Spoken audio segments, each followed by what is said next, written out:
వైశ్రేయ pass చేయడానికి ఇవ్వలేదు mic, answer చేయడానికి ఇచ్చాం. ఫస్ట్ మీ దగ్గర నుంచి, దాని తర్వాత వితికాన్ని డెఫినెట్లీ అడుగుతాను నేను. యా, ఎస్, చెప్పండి. నిందలు ఏం లేవా?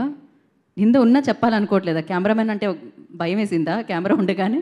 ఓకే, వితిక యూస్ అన్నా, ఏం నింద అసలు లైఫ్లో? పెళ్ళైన తర్వాత రోజు నిందలు పడతానే ఉంటాయి.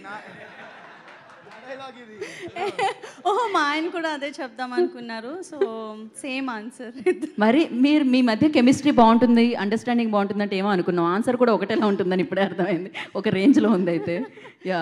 సో రోజు ఎలాంటి నిందలు? ఉప్పు తక్కువైందని, కారం ఎక్కువైందని? మా అత్తయ్య వాళ్ళు అమెరికాలో ఉంటారు కాబట్టి ఫోన్ చేసినప్పుడల్లా వితిక వంట చేయట్లేదు, ఏం చేయట్లేదు. మొన్న కూడా ఒక వీడియో చేస్తే దాంట్లో కూడా అదే చెప్పారు. సో అవి నిందలు పడుతూనే ఉన్నాను నేను గత 7 ఏళ్ళ నుంచి.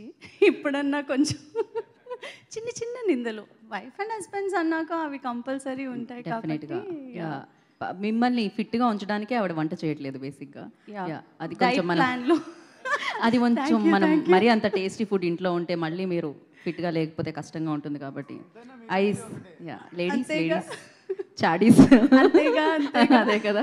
So thank you Vithika. And మీరేమంటారు వరుణ్? నింద, ఈ నింద ఓకే, ఈ నింద మేము June 21 చూస్తాం థియేటర్లో. అసలు మీ మీద పడిన నిందలు ఏంటి? నా మీద నిందలు చాలా వేస్తుందన్నమాట తినే నా మీద.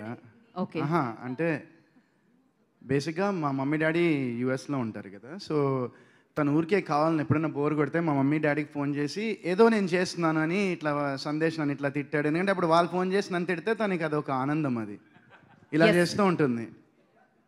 ఎస్, సాధించాం సంథింగ్ అని.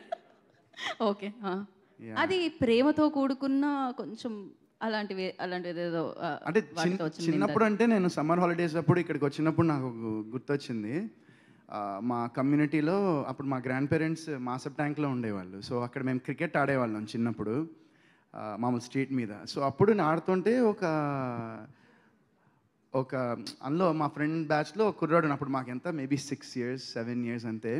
అండ్ క్రికెట్ ఆడుతుంటే బ్యాట్ వాళ్ళు ఆడుతుంటే విరిగిపోయింది, కానీ అందరూ నేనే చేశానని చెప్పారు నా మీద. ఎందుకంటే నేను పెద్దవాడిని వాళ్ళందరికన్నా, ఒక 1 year 2 years పెద్దవాడిని.